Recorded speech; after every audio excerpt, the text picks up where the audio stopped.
Our Isuzu D-MAX customer had previously come in to get the Supreme X Series front bar, a Supreme Winch and 4 of the STEDI quad lights. Also had done the Rhino-Rack platform and a Supreme 41-inch light bar.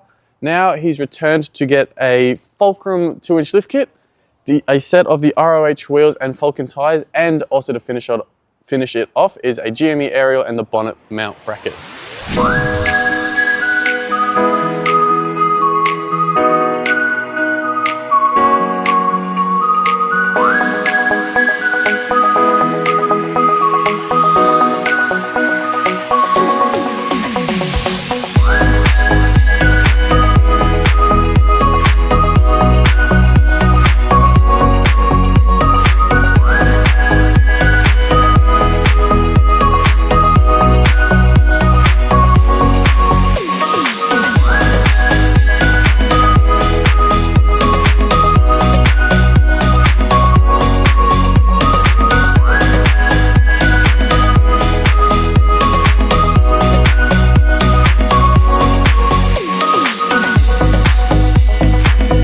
So just to finish it off, put a set of the black ROH assaults on it, wrapped in the Wildpeak Falken all-terrains, the 84 models. The customer obviously wanted something to raise it up, so we put in the Falken 2-inch lift and the set of the SuperPro upper control arms.